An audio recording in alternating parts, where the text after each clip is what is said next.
Tayo po'y magpapatuloy dito sa ating pinasimulang pag-aaral ng mga aralin ng pananampalataya, yung mga doktrina ng ating Panginoong Hesus. Ito po ay dahil sa meron tayong mga tagapakinig na gusto nilang sumama o umanib sa ating samahan. Yun po'y isang katotohanan, hindi naman po pandaraya sa inyo. May mga taong gustong sumama sa atin. Kaya tayo nag-aaral ng doktrina para malaman po ninyo kung ano ang inyong gagawin. Kung sakaling kayo ay kasama doon sa mga tao na gustong sumama o umanib sa samahang ito. Yun po kasing pag-anib, utos po ng Diyos yun.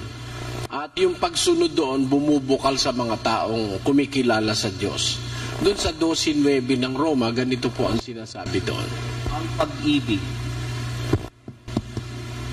pag-ibig ay maging walang pagpapaimbabaw.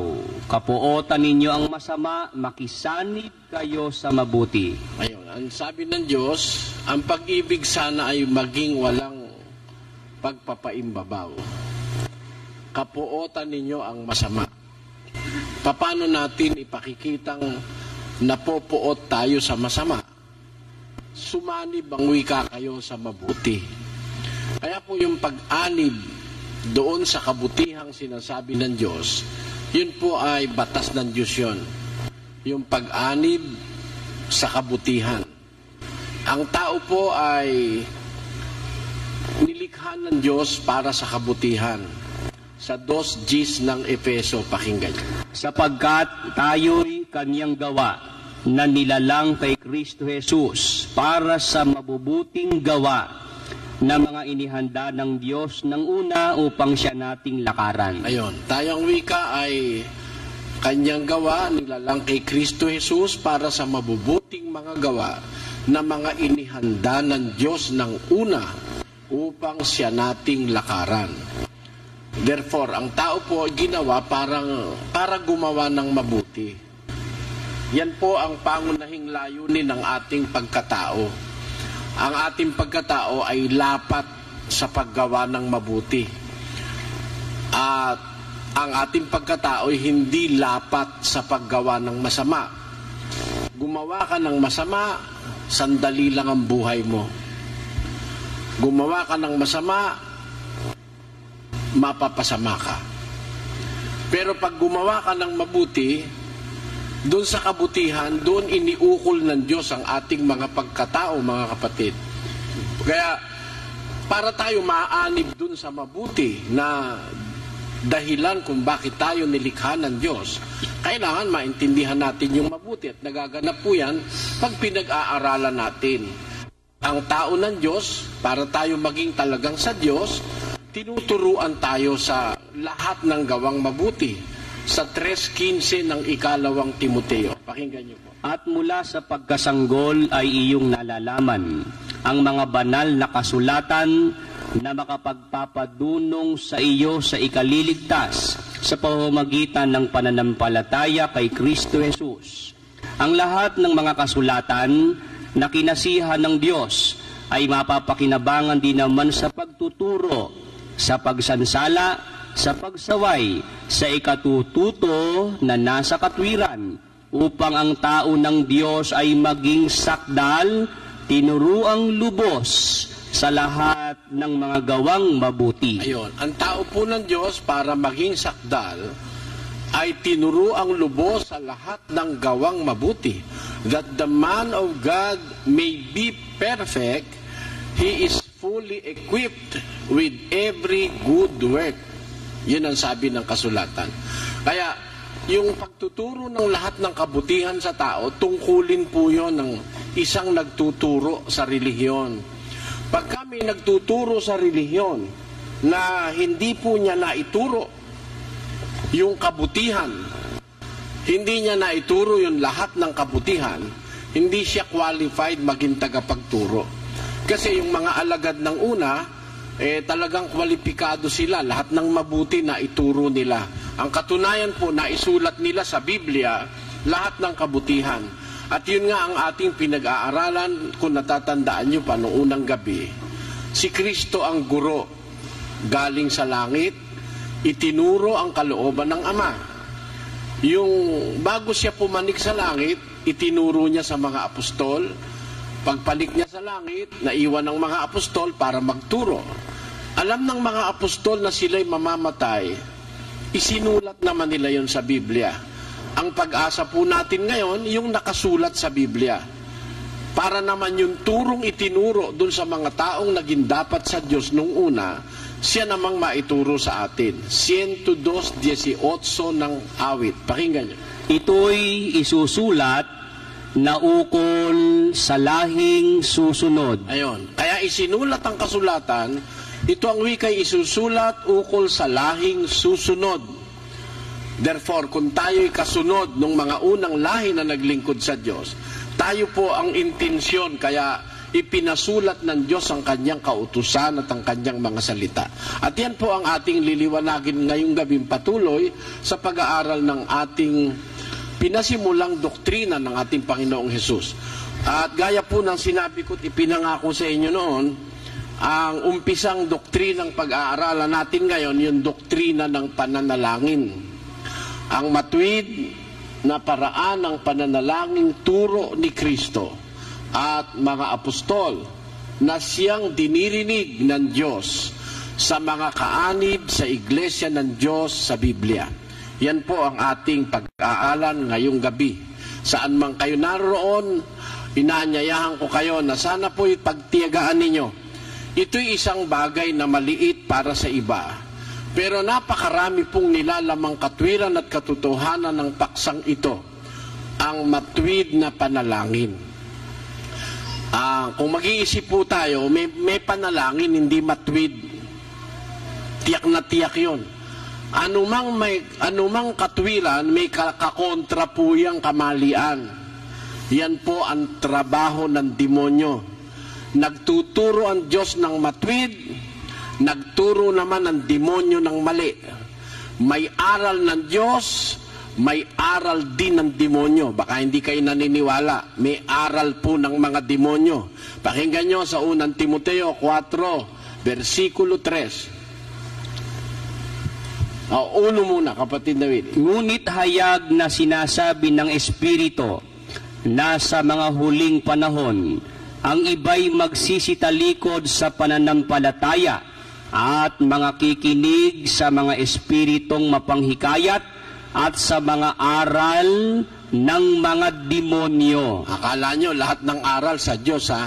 Meron pong aral ng mga demonyong sinasabi si San Pablo nang isulat niya ito kay Timoteo ng unang siglo.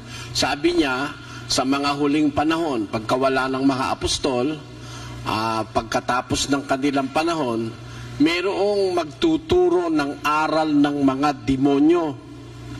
Yan po. Kaya hindi lahat ng aral ng Diyos eh. May aral ng demonyo. Kaya kung may utos ang Diyos na panalangin, yung matwid, meron din namang panalangin itinuro ang mga demonyo. Baka mamaya mabigla pa kayo pagka binasa ko sa inyo kung ano ang panalangin turo ng mga demonyo. Sana lang huwag kayong magagalit. Dahil nasa Biblia po yun eh. Yung panalangin, tiro na ning ginuta ang Jesucristo, iba't king igpa, sinulat na rin apostoles ken Biblia, at malyari tayang abasa ken panaw na iti. Yung panalangin, galing sa Diyos ang pagkaturo. Iba doon sa panalangin, itinuro naman ng mga manlulokong pastor na kasangkapan ng mga demonyo para iligaw ang tao na gustong maging dapat sa Diyos. At para maintindihan natin, kung napansin nyo yung paksa, umpisahan na po natin. May panalangin itinuro si Kristo.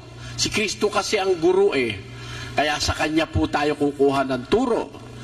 Wala tayong ibang guro. 23:8 ng Mateo, maliban kay Kristo. Ang Kristiyano po, ang guro niya si Kristo.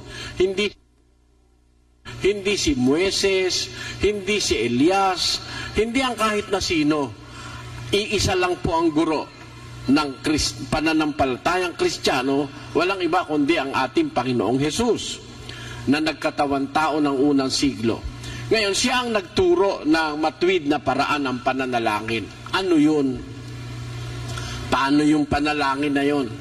Pakinggan nyo sa unang talatang babasahin natin ngayon sa Filipos 4, versikulo 6. Ganito nakasulat.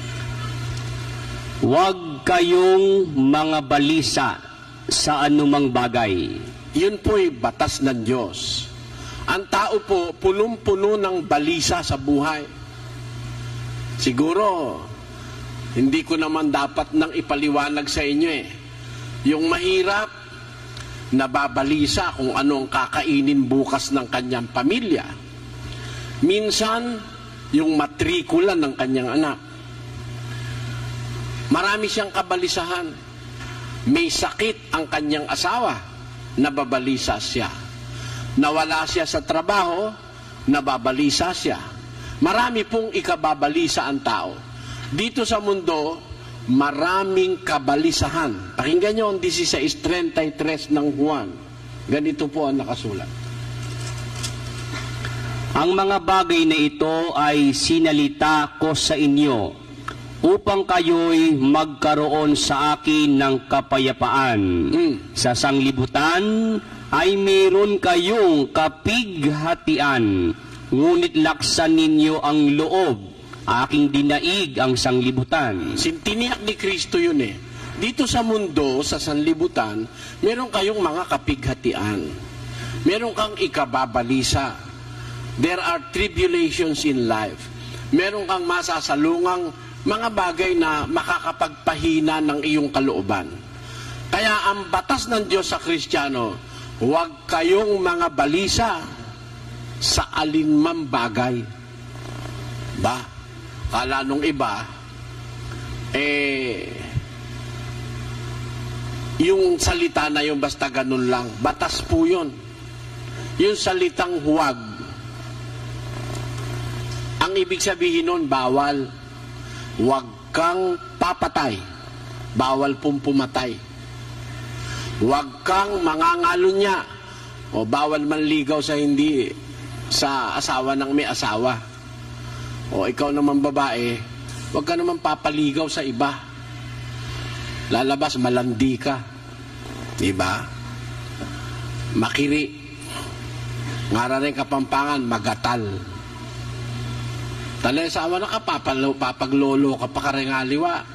Katsura na. Ana ng Biblia, huwag kang mangangalo niya. Pag sinabi po yung salitang huwag niyong kakalimutan mga kapatid. Whenever the Bible speaks of the word huwag or not, thou shalt not, yun po bawal yun eh. Yung salita sa Bibliang, huwag kayong mabalisa sa alinmang bagay. Bawal po ng Diyos sa Kristiyano ang magpakamatay sa balisa. Meron kasing mga tao, pag balisang-balisa na, nagsusuicide na. Umiinom ng lason, naglalasing, ginagawa ngang excuse yung paglalasing eh. May problema ako pare. Taray ka pare, uminom tayo. Makakalimutan mo rin yan. Ang kanilang pang luna sa problema, lasing o kaya pagpapakamatay. Sa Biblia po, hindi ganon. Bawal po ang mabalisa. Wala tayong dapat ikabalisa. Ayaw ng Diyos na tayo mabalisa. Ngayon, maaaring magtaka kayo, ba't ko nililiwanag ito? Kasi meron tayong puntong pag-aaralan dyan eh.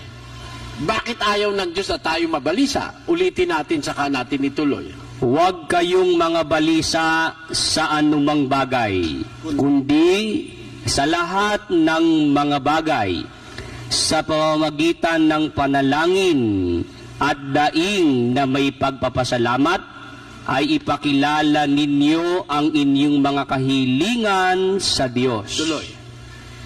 At ang kapayapaan ng Diyos na di masayod ng pag-iisip ay mag-iingat ng inyong mga puso at ng inyong mga pag-iisip kay Kristo Jesus. Ayon, ang sabi ng Biblia, kaya pala sinabing huwag tayong mabalisa sa alinmang bagay.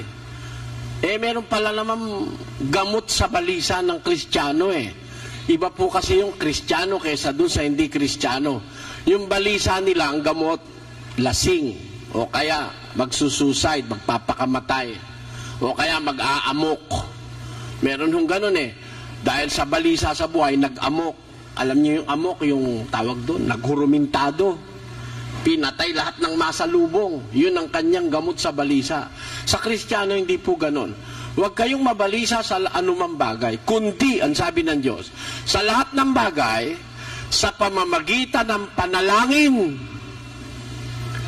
at daing na may pagpapasalamat, ipakilala ninyo ang inyong mga kahilingan sa Diyos. At ang kapayapaan ng Diyos na hindi masayod ng pag-iisip ng mga tao ang mag-iingat sa inyong mga puso at sa inyong pag-iisip kay Kristo. Ang sabi po ng kasulatan, yung kapayapaan ng Diyos, wala po sa tao yun. Wala sa tao yun. Pero pag yung kapayapaan ng Diyos na yun ay napa sa iyo, tanggal ang lahat ng balisa mo sa buhay. Paano mangyayari yun? Huwag kang mabalisa, manalangin ka, sabi ng Biblia. Sa pamamagitan ng panalangin at daing na may pagpapasalamat, ipakilala nyo ang inyong kahilingan sa Diyos. Ang gamot pala sa balisa, panalangin. May sakit ang asawa mo. Kaya bang pagalingin ng doktor? Meron sakit. Kahit hindi gamutin, gumagaling Meron sakit, ginagamot, ay gumaling. Meron naman sakit, talaga ayaw nang gumaling. Meron nga, katilang, ayaw gumaling Meron akong alam na tao, 17 taon, may buni, ayaw gumaling. Ay, kahit sino kaharap, dudukot sa bulsa, kamot naman ang tigil. Ang sarap ng kamot niya. Kasi meron pala siyang buni na hindi gumagaling. Alam nyo ba na kayang pagalingin ng panalangin ang balisa ng isang tao? Hindi naman sasabihin ng Diyos yung kung nanloloko siya. Hindi naman nang uuto ang Diyos. Anong klase po ang Diyos ng langit? Pakinggan nyo sa Tito 1:2. Sa pag-asa sa buhay na walang hanggan na ipinangako ng Diyos na di makapagsisinungaling. Ang Diyos pala hindi pwedeng magsinungaling. Yung sinasabi ng Katoliko, lahat daw ng bagay magagawa ng Diyos, katangahan yun. Mali yun. Huwag kayong magagalit. Wala raw imposible sa Diyos. Katangahan yun. Mali yun. Mayroong imposible sa Diyos. It is impossible for God to lie. Hindi pwedeng magsinungaling ang Diyos. Pakinggan nyo, mabasahin natin sa English. Dito sa book of Titus chapter 1 verse 2, in hope of eternal life, which God, who cannot lie, promised since the world began. He is a God who cannot lie. Diyos siyang hindi makakapagsinungaling. Ang katunayan dito sa 6:18 ng Hebreo, ganito ang sabi sa English, that by two immutable things in which it is impossible for God to lie, we might have a strong consolation who have pled for refuge to lay hold upon the hope set before us. Yan ang sabi ng banal na kasulatan. It was impossible for God to lie. Ang Diyos ay hindi maaaring magsinungaling. At yung Diyos na hindi nagsisinungaling, yon ang may sabi, huwag kayong mabalisa sa anumang bagay, kundi sa lahat ng mga bagay, sa pamamagitan ng panalangin.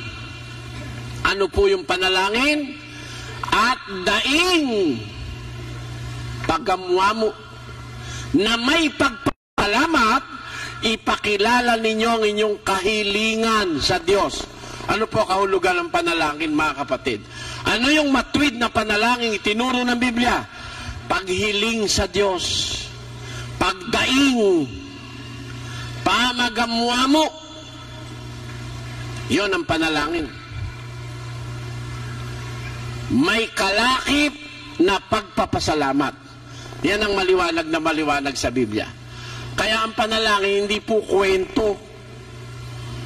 Merong mananalangin, kwento Aba, Ginoong Maria, punong-puno ka ng grasya, ang Panginoon sumasayaw, bukod kang pinagpala. Bakit nakalimutan ba ni Maria yon para ikwento mo ng ikwento ulit-ulit?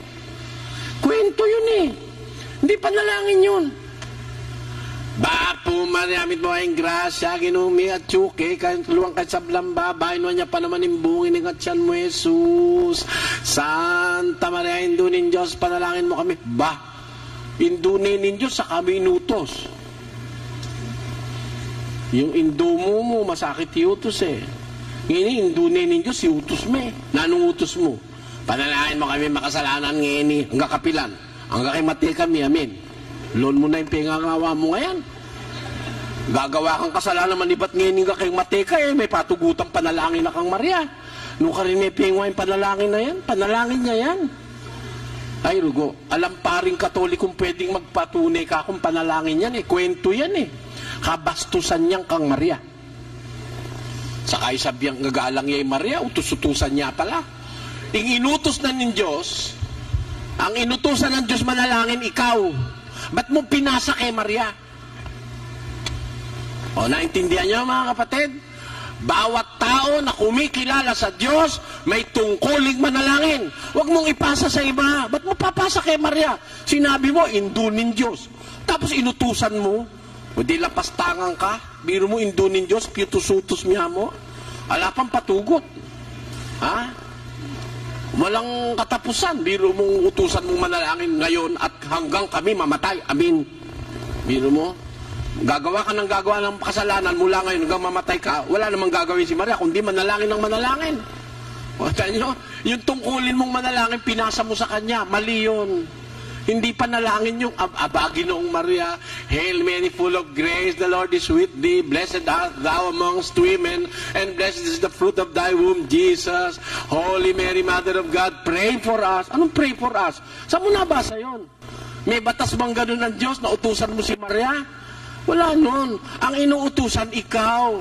Sabi ng Diyos, huwag kang mababalisa, kapatid. May kabalisahan ka. Wala kang pera. Gabi, iniisip mo na kung merong makakain yung anak mo bukas. Ganun po tayong mahihirap nababalisa ka, walang laman yung palabigasan. Wala man lang gas. Ngayon, ang gas, 190 yata isa. Tapos wala kang mantika. Mantika, hindi ka naman makabili ng 5 piso. Pag bumili ka ng 5 piso, bitin yung tuyo, kalahati lang ang mapipirito. Yung kalahati, hindi na. Mahirap mabuhay ngayon sa mundo. Kaya, di mababalisa ka, bukas walang pagkain yung mga anak mo, 13 yung ginawa mong anak. Kaya dapat magpadoktrina ka nang hindi dumami ng ganyan, karami anak mo 13 niwala kang kahit isang salop na bigas. Pwede maggulo na isip mo. Parang gusto mo nang magnakaw. Huwag, kapatid. Gusto mo nang magwala. Huwag. Sabi ng Diyos huwag kayong mabalisa sa anumang bagay. Kundi, sa lahat ng bagay, sa pamamagitan ng panalangin at daing na may pagpapasalamat, ipakilala ninyo ang inyong kahilingan sa Diyos. At ang kapayapaan ng Diyos na hindi masayod ng pag-iisip ng tao, ang mag-iingat sa inyong puso at sa inyong pag-iisip kay Kristo. Lumuhod ka. Lumuhod ka. Ala na ako puro kong puntalan. Alalang pamangandingan na ako. Turo mo ko po bukas nung lukumi. manakit ko po sana. Kay maya paparalang, kung makagawang matsura king kalupa kong tao. Panginoon, meron pong sakit ang aking anak. Wala po kaming perang marami. Nakikiusap po ako sa iyo. Ikaw po ang may-ari ng buhay. Magagawa mo po ang hindi namin magagawa. Sana hipuin mo ang aking anak. Pagalingin mo po ang kanyang sakit. Kahit po kami hindi magpunta sa doktor, kung ibig mo, gagaling ang aking anak. Magamuha mo kaking Ginoo. Bakit mo kayang talagang alakan puntalan? At sabi na ng Biblia, kapayapaan ng Diyos na hindi masayod ng pag-iisip ng tao ang mag-iingat sa inyong puso at sa inyong pag-iisip kay Kristo. Tandaan nyo, wala pong hindi kayang gawin ng Diyos.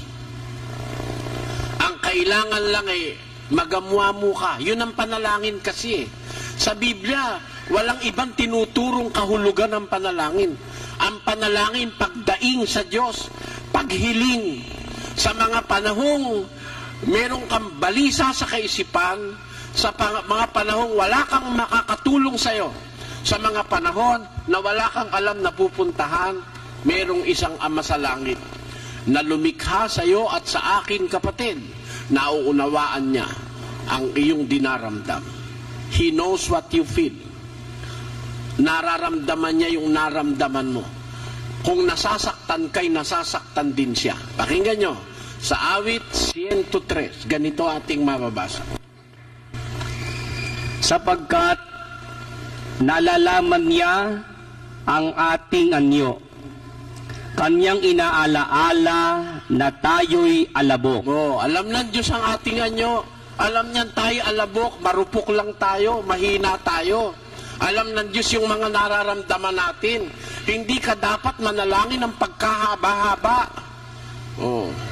Hindi kailangan yung pagkahaba-haba. Panginoon, inalis po ako sa trabaho. Maawa ka po. Bukas makalawa magugutom ang aking pamilya. Sana bukas paglakad ko, samahan mo po ako. Dalhin mo ang aking paa sa tamang puntahan para makakita po akong muli ng hanap buhay. Halimbawa naman, tindera ka. May babayaran kang utang, mapuputo lang iyong kuryente. Tindera ka. Ba?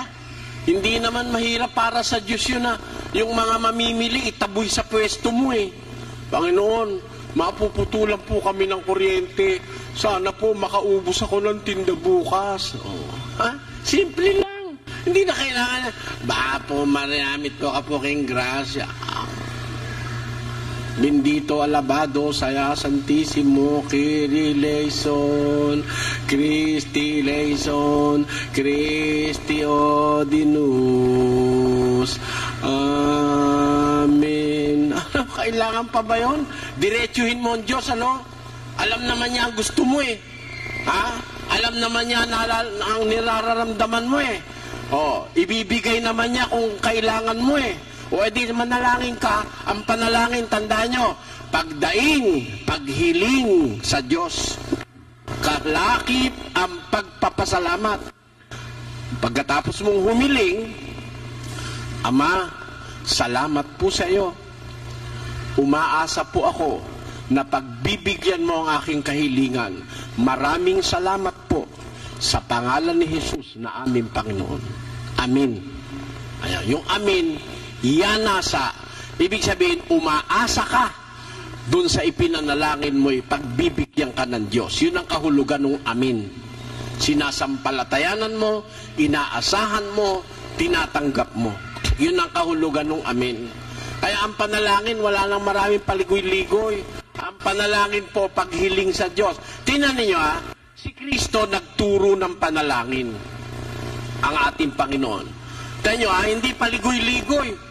Ang panalangin niya, hindi matagal. sabi niya, sa 6:9, ganito ating mababasa. Magsidalangin nga kayo ng ganito. Manalangin ko ang tikanini, anang Kristo, magsidalangin kayo ng ganito. Salita, magsidalangin kayo ng ganito, hindi niya sinabing, tuwing mananalangin ka, ito ipanalangin mo. Wala siyang sinabing ganon. Sabi niya, manalangin kayo ganito, kagaya nito. Ibig sabihin, ito padron, ito example, ito halimbawa ng panalangin. Hindi niya sinabing, tuwing mananalangin ka, ito papanalangin mo. Kundi ito ay halimbawa, ganito kayo mananalangin. Paano yun? Ama namin na nasa langit ka, sambahin nawa ang pangalan mo. Dumating nawa ang kaharian mo, gawin nawa ang iyong kalooban, kung paano sa langit, gayon din naman sa lupa. Ibigay mo sa amin ngayon ang aming kakanin sa araw-araw, at ipatawad mo sa amin ang aming mga utang, gaya naman namin na nagpatawad sa mga may utang sa amin. At huwag mo kaming ihatid sa tukso, kundi iligtas mo kami sa masama, sapagat iyo ang kaharian at ang kapangyarihan at ang kalwalhatian magpakailanman siya nawa. Kita nyo, mahaba ba yun? Maiksi lang eh. Manalangin kayo, ganito. Ama namin, nasa langit ka. Kaya pag mananalangin ka, huwag ka mananalangin kung kani-kanino. Sa Ama ka mananalangin. Balikan natin ang Pilipos 4:6. Pakinggan nyo. Kung kanino ka mananalangin. Huwag kayong mga balisa sa anumang bagay, kundi sa lahat ng mga bagay sa pamamagitan ng panalangin at daing na may pagpapasalamat ay ipakilala ninyo ang inyong mga kahilingan sa Diyos. Kanino tayo mananalangin? Sa Diyos. Napansin nyo? Kaya nung magturo ng halimbawa si Kristo, manalangin kayo ganito, Ama namin. Kanino tayo mananalangin? Sa Ama, sa Diyos Ama. Nasa langit ka, sambahin nawa ang pangalan mo, dumating nawa ang kaharian mo, sundin nawa ang kalooban mo kung paano sa langit gayon sa lupa. Ibigay mo sa amin ang aming kakanin sa araw-araw. Ipatawad mo sa amin ang aming mga utang, gaya naman naming nagpatawad sa mga may utang sa amin. At huwag mo kaming ihatid sa tukso, kundi iligtas mo kami sa masama, sapagkat iyo ang kaharian, ang kapangyarihan, at ang kalwalhatian magpakailanman siya nawa. Mahaba ba yung panalangin? Hindi. Diretso, ang Diyos naman nakakaintindi. Ngayon, nanalangin ka, kanino ka nanalangin? Sa ribulto.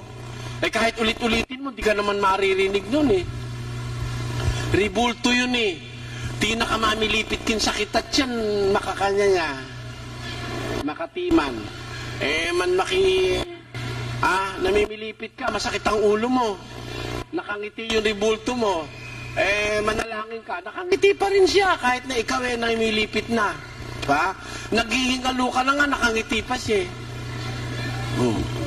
Sukat ba naman manalangin ka sa ribulto eh? Sinabi ng Biblia, manalangin ka sa Diyos.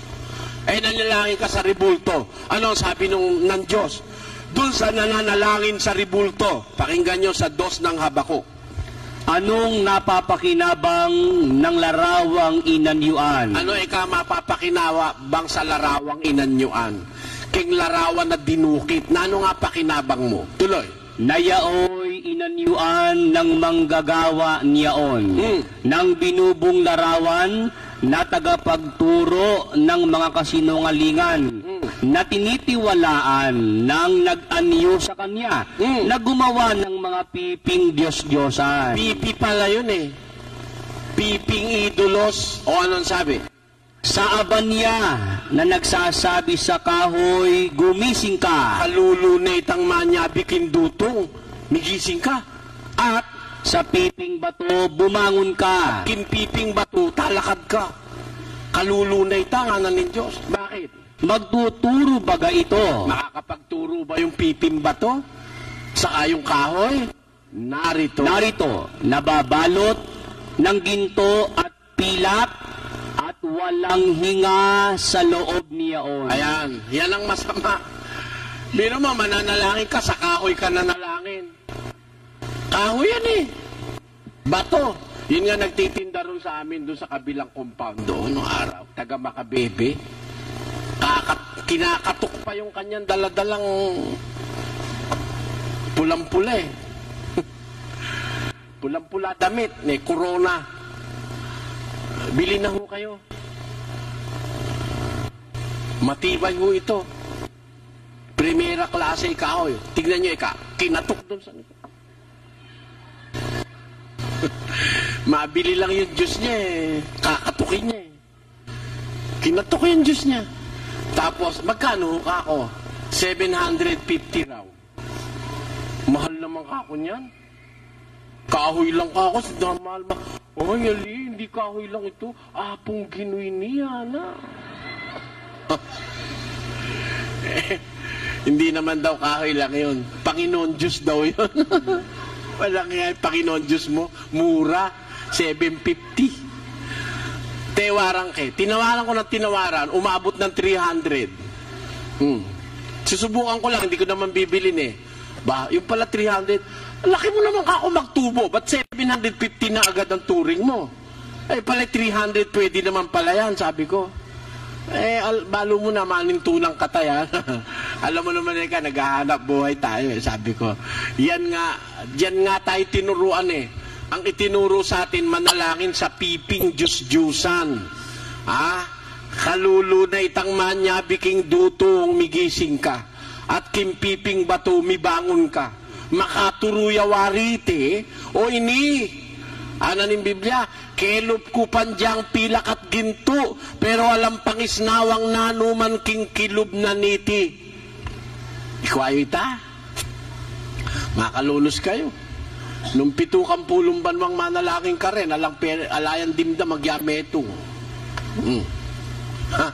Kung 70 taong kang panalangin ng panalangin dyan sa mga kahoy na yan, kahit ano, walang narinig. Ano, makakarinig ba yun? Pakinggan nyo ha, sa 115:4, 8 ng awit. Kasuklam-suklam pa sa Diyos yan eh. Yung pananalangin dyan eh. Basa. Ang kanilang mga Diyos-Diyosan ay pilak at ginto.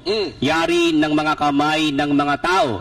Sila'y may mga bibig, ngunit sila'y hindi nagsasalita.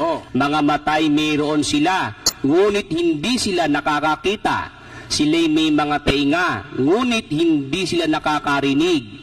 Mga ilong ay mayroon sila, ngunit hindi sila nakakaamoy. Meron silang mga kamay, ngunit hindi sila nakakatangan. Mga paa ay meron sila, ngunit hindi sila nakakalakad. Ni nagsasalita man sila sa kanilang ngalangala.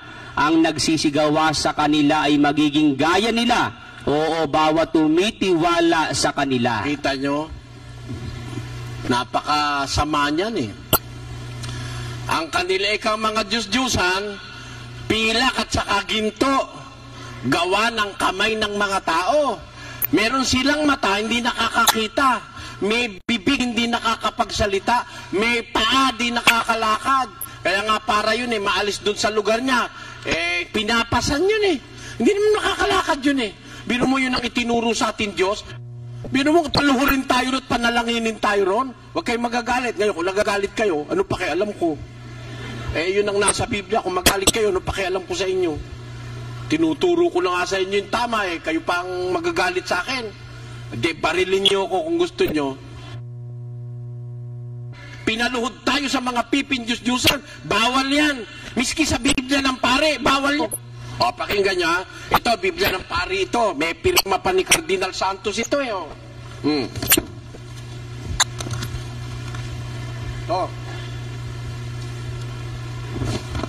Yan. Nakapilma pa si Cardinal Santos. Kauna-unahang Cardinal Pilipino, taga Guagua, Pampanga, Santo Niño. Tamang-tama, Sabi ng Panginoong Hesus, pagka mananalangin kayo, huwag kayong gaya nung nagbabanal-banalan. Nung mapagpaimbabaw, dapat na pala rin magbanal-banalan nini. Gawain pala ito nung nagbabanal-banalan o mga ipokrito at ipokrita, mga mapagpaimbabaw. sapagkat iniibig nilang manalangin ng patayo. Nakatayo sila kung manalangin. Saan? Sa mga sinagoga at saka sa mga daan para makita sila ng mga tao. Yan. Bakit nga naman kailangan pakita ka sa tao? Para makita, tumatayo sa sinagoga, nasa loob. Para makita, bebintana, pag lumuhod, di ka makikita. Pagka tumayo, kitang-kita. Kaya sila kung manalangin sa sinagoga at sa mga daan, nakatayo para makita ng mga tao. Sabi ni Kristo, sa mga Kristiyano, pagka kayo nagsisidalangin, huwag kayong, lagay mo sa screen, huwag kayong gaya ng mapagpaimbabaw, sapagkat iniibig nila ang manalangin ng patayo sa mga sinagoga at sa mga likuang daan upang sila'y makita ng mga tao. Katotohanan ang sinasabi ko sa inyo, tinanggap na nila ang sa kanila'y ganti. Wala nang ganti ng Diyos. Yung pananalangin ng mga tao na yan, mga mapagpaimbabaw, mga nagbabanal-banalan, kung manalangin, ipinakikita sa tao. Nagpapakitang tao. Kaya nga tumatayo at pati sa daanan na nanalangin para makita ng mga tao. Yung katutuan sa sabyang ko kay kayo, tinggap da na yung karela nga blas, eko makiapos karela, nga naning Ginuteso Kristo. Huwag kayong magsisitulad sa kanila, nananalangin patayo, pinakikita sa tao. O kaya bawal eh. Ito yung ginagawa ng Katoliko, sa daan mismo, pinapakita sa tao. Tama o mali? Ayaw nyo? Tama o mali? Tama bang ipakita sa tao yung pananalangin, ipagparangalan, maglagay pa ng kwitis? May papakbong pa eh. Para makita silang nananalangin sila. At talaga namang pinoprosesyon pa yung kanilang panalangin sa mga daan. Para makita ng tao. Yan daw po, sabi ng Panginoong Hesukristo, gawa ng mapagpaimbabaw. Sinasabi ba yan sa Bibliang Katoliko? Pakinggan nyo. Basahin natin sa Bibliang Katoliko. Sa Mateo 6:5 at 5, dito po sa Biblia ng Katoliko. At kung nananalangin kayo, ay huwag tutulad sa mga mapagbalat kayo. Oo, balat kayo. Huwag kayo ikang tutulad sa mapagbalat kayo. Ano ginagawa ng mapagbalat kayo? Na mahilig na manalangin nakatayo sa mga sinagoga at sa mga panulukan ng mga daan upang magpakita sa mga tao. Tunay na sinasabi ko sa inyo, tinanggap na nila ang kanilang gantimpala. Tayo nyo, huwag kayong tutulad sa mapagbalat kayo. Ang sabi ng Panginoong Yesus, na kung manalangin, nakatayo sa mga sinagoga at saka sa mga likuan daan para makita sila ng tao. Bawal pala ng Diyos yung manalangin ng ganon, pati sa daan, at maski sa sinagoga, bawal ng Diyos yung magpatatayo ka para ka lang makita ng mga tao. Bawal. Kaya sa Kristiyano, bawal po ang manalangin nung ganon na papakita mo sa tao. Na pati sa daan mananalangin ka para makita ka lang ng tao. Bawal yon.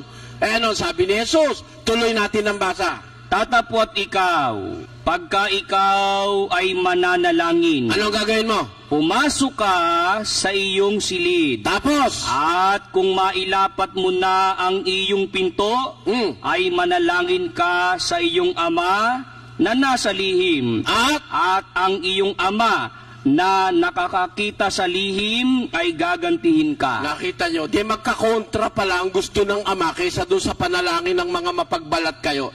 Iyon ang panalangin turo ng demonyo. Kunyari, panalangin pero pagpapakitang tao, pagbabalat kayo lang, pagbabanal-banalan, nanalangin ang patayo sa mga sinagoga at sa mga likuan daan para makita sila ng mga tao. Tinanggap na nila ang kanilang gantimpala. Dadapwat ikaw, sabi ni Jesus sa kanyang mga lingkod. Mananalangin ka, pumasok ka sa iyong silid. At Kung mailapat mo na ang iyong pinto, manalangin ka sa iyong amang nasa lihim, at ang amang nakakakita sa lihim ay gagantihin ka. Yung palang pananalangin, private pala yon. It is a private affair between you and your God. Pasok ka sa silid mo, tapos manalangin kasama mo sa lihim. Huwag mo lang ipakita kahit kanino. Huwag ka nang pumunta sa daan. Huwag ka nang magpaputok. Huwag ka nang kumuha ng musiko. Sapagkat yung trabaho ng mga mapagpaimbabaw o mapagbanal-banalan. At ang ama mo na nakakakita sa iyo sa lihim ay gagantihin ka, sabi ng kasulatan. Kaya alam niyo mga kapatid, ang panalangin, kung maililihim mo yan. Nakita niyo tayo ba nanalangin sa daan? Hindi, dito nananalangin tayo dahil ito'y compound. Wala tayong layong magpakita kahit kanino. Kung manalangin tayo, dito lang tayo. Hindi tayo nanalangin sa daan. Miski sa telebisyon, may programa ako. Nakita niyo na ba akong nanalangin sa programa ko? Hindi. Tinatanong anong iba, ba't ganyan yan? Religious program, walang panalangin bago at pakatapos. Paano bawal ni Kristo yung ipapakita mo pa ang panalangin mo? Bakit akala nyo ba hindi kami nananalangin? Nananalangin kami. Kaya lang yung panalangin utos ni Kristo na pag mananalangin ka, pumasok ka sa silid mo. Pag nailapat mo na ang iyong pinto, manalangin ka sa iyong ama sa lihim, at ang iyong amang nakakakita sa iyo sa lihim ay gagantihin ka. Yun ang pangako ng ating Panginoon. Kaya ang panalangin mga kapatid, ano yan? Hindi pinakikita yan sa tao. Hindi ipinagpaparangalan yan. Hindi yan ipinagmamapuri sa tao. Sa Diyos ka lang, para lang yung pag ginagawa ng iba, no? Yung iba, pagka maglilimos, nagpapakuha pa ng retrato Pagtutulong sa kapwa-tao, pinagsasabi pa.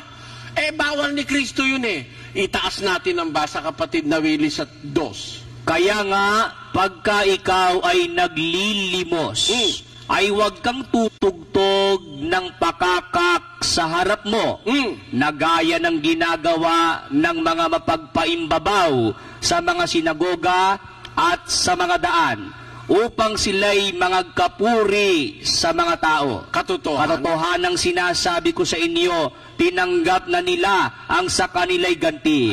Pagka maglilimos ka, wag kayo kang tutugtog na, makinig, maglilimos ako. Ba't ka papakita mo pa sa tao, tutugtog ka pa ng pakakak? Kaya sabi ni Jesus, tuloy, tatapwat, pagka ikaw ay naglilimos, ay huwag maalaman ng iyong kaliwang kamay ang ginagawa ng iyong kanang kamay, upang ang iyong paglilimos ay malihim, at ang iyong ama na nakakakita sa lihim ay gagantihin ka. Nakita nyo, miski sa paglilimos, parang panalangin. Pag maglilimos ka, yung binigay mo ng kaliwa, huwag mo nang paalam sa kanan. Halimbawa, binigyan ko ika na 1,000 si Mari Hoy, Sendong, binigyan ko 1,000 si Mari. Ganun ba? Ang bait mo talaga, no? Alam mo naman ako pinuri ka na. Wala nang ganti sa Diyos. Lahat na lang na makita mo, binalita mo, binigyan mo ng 1,000 si Mari. Ilihim mo, walang nakakita. Walang nakaalam. Walang nakakaalam. Walang pupuri sa'yo. Sino ang pupuri sa'yo? Yung amang nakakakita sa lihim. Doon ka magkakaroon ng ganti, hindi sa paningin ng tao. At pag ang Diyos ang gumanti, mas malaki ang igaganti sa'yo. Ganon din sa pananalangin. Yung mga mapagpaimbabaw, kung manalangin, nasa mga daan, nasa mga sinagoga, nagpapakita. Sa television nga, nagpapakita pa huwag kayong papari sa kanila, sabi ni Kristo. Pag mananalangin kayo, huwag niyo silang paparisan. Pag mananalangin ka, pasok ka sa silid mo. Pag nailapat mo ang pinto, manalangin ka sa lihim. Ang amang nakakakita sa lihim, gagantiin ka. Yun ang sabi ng Biblia. Intindihan niyo mga kapatid? Kaya sa pananalangin, hindi po pinakikita yan sa kapwa-tao na pagpaparangalan mo pa. Para yung mga born again ngayon, maski sa restaurant, nagulat na lang ko bigla ando kami sa restaurant, meron kaming kapulong na abogado. Biglang-bigla na lang nanalangin. Pakanta pa ha? Bless us, Lord! Ang ingay sa restaurant. Tinginan yung mga tao. Akala mo nga naman, mga banal sila, no? Ay, nako. Ayaw ni Kristo ng ganyan. Huwag mo nang tawagin pa ng pansin yung kapwa mo pag mananalangin ka. Mas mabuting walang nakakaalam. Ang pinanalangin mo sa Ama sa lihim, mas may matiyak na ganti at pagpapala kaysa dun sa ipinakita mo lang sa iyong kapwa-tao. Yan ang batas ng Biblia, mga kapatid. Ngayon, kung mananalangin tayo, anong gagawin natin? Yun kang mapagpaimbabaw kung manalangin, kapaddang makatalakad. Iniibig nilang manalangin ng patayo. Ang mga lingkod ba ng Diyos kung manalangin?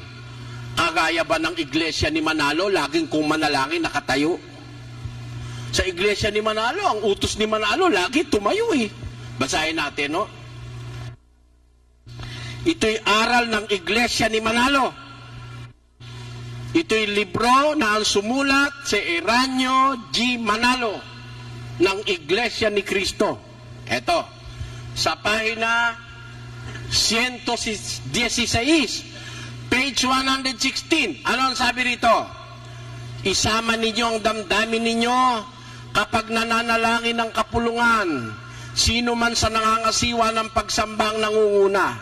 Tumayo kayo ng maayos at pumikit sa panahon ng pananalangin. Ano ang sabi ni Manalo? Tumayo kayo at pumikit sa panahon ng pananalangin. Utos yan ni Manalo. May utos ba si Kristo tumayo ka? Ang sabi ni Kristo, yun daw mga mapagpaimbabaw, kung manalangin, iniibig nilang manalangin na patayo lagi. Patayo, patayo. Ang mga lingkod ba ng Diyos, kung manalangin, paano? Pakinggan nyo. Sa isang talata ng Efeso 3:14, sabi ni Pablo ganito, dahil dito ay iniluluhod ko ang aking mga tuhod sa Ama. Ayon. Paano kung manalangin ang mga apostol? Lumuluhod. Meron ba tayo mababasang katunayan kung manalangin sila'y lumuluhod? Basa. At nang makapagsalita na siya ng gayon, ay nanikluhod siya at nanalangin kasama silang lahat. Kita nyo? Mga apostol, kung manalangin, naninikluhod kadalasan. Pero meron tayong tanong, mga kapatid, bawal bang nakatayo? Kasi minsan, di ka naman makakaluhod, may pigsa yung tuhod mo. Merong kapatid na nasimiento yung kanyang paa, hindi pwede lumuhod yun, diretso Pwede bang manalangin ng patayo? Pwede. Conforme sa sitwasyon. Pero mas gusto ng Diyos, nakaluhod. Yun ang ginawa ng mga apostol Pero kung hindi ka makakaluhod, halimbawa, sa gubat, maraming siit, o kaya mga batuhan, hindi ka makakaluhod, masusugatan ng tuhod mo, pwede kang tumayo. At may probisyon ng pananalangin ng patayo. Sa 11:25 ni Marcos. Pakinggan nyo. At kailanman kayo'y nakakatayong nagsisipanalangin, magpatawad kayo. Kailanmat nakatayo kayong nananalangin, magpatawad kayo, ang sabi ng Panginoon. Pwede naman palang manalangin ng patayo. Kaya lang, huwag kang kagaya nung mapagpaimbabaw, nakapad nila, palagi na lang nakatayo. Ang Kristiyano'y lumuluhod. Ang katunayan ng mga apostol, kung manalangin, karaniway nakaluhod. Pero kung minsan nakatayo, pagka walang pagluluhuran halimbawa, batuhan, may mga tinik-tinik, may mga siit-siit, hindi ka pwedeng lumuhod, pwede kang tumayo. Halimbawa, nasa ospital ka, nakahiga ka, pwede ka rin namang manalangin na nakahiga. May swero ka, di ka naman pwedeng lumuhod. O kaya nasa restaurant ka, mananalangin ka, o nasa eroplano ka, luluhod ka ba ron? Yung taga Jesus Miracle Crusade, yung alagad ni Almeida, nandun kami sa istasyon ng radyo Abay, nanalangin, dumapa doon sa daanan. Nung nagulat na lang ako, kung bigla, papasok ako sa boot, nakadapa. Sabi ko, maaarte rin ka ako itong mga ito. Hindi marunong magtago ng kanilang pananalangin. Pinapakitang tao talaga. Kaya hindi ganun sa Kristiyano, mga kapatid. Tandaan nyo ito. As much as you can kneel down, kneel down. Whenever we can pray, we cannot pray kneeling down, pwede kang tumayo. Pero pagka makakaluhod ka rin lang, lumuhod ka. Yun ang batas ng Diyos. Dahil yung pagluhod, tanda yun ang pagpapakita ng galang sa Diyos at sa ating Panginoong Jesus. Pakinggan nyo sa Filipos, ganito ang ating mababasa, 2. Upang sa pangalan ni Jesus ay iluhod ang lahat ng tuhod. Kita nyo? Talagang ang tuhod iniluluhod, kaya ginawa ng Diyos yan para iluhod sa Diyos eh. Pero ayaw mong lumuhod, puro ka na lang lagi nakatayo, hindi naman maganda yon. Kailangan ang panalangin nakaluhod. Ito pa isa. Pagka tayo mananalangin, mga kapatid, at ikaw ay babae, may requirement sa babaeng nananalangin eh. Pakinggan nyo sa isang talata ng unang Korinto 11. Ang bawat lalaking nananalangin o nanghuhula na may takip ang ulo ay niwawalan ng puri ang kanyang ulo. Tatapwat ang bawat babaeng nananalangin o nanghuhula na walang lambong ang kanyang ulo, niwawalan ng puri ang kanyang ulo. Pagka ang babae pala nananalangin, walang takip ang ulo, niwawalan niya ng puri ang kanyang ulo. Sa harap ng Diyos, kailangan pag babae nananalangin, dapat may lambong. Pero, pag lalaki ang nananalangin, dapat walang lambong. Pag naglambong ang lalaki, niwawalan niya ng puri ang kanyang ulo.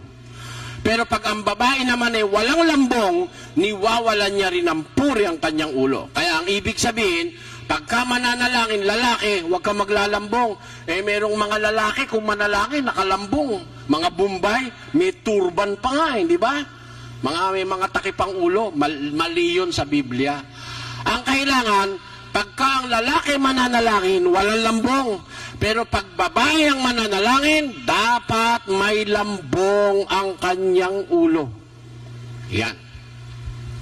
Ngayon, ano ibig sabihin yan, mga kapatid? Na kung mananalangin tayo, nakaluhod. Pag babae, may lambong.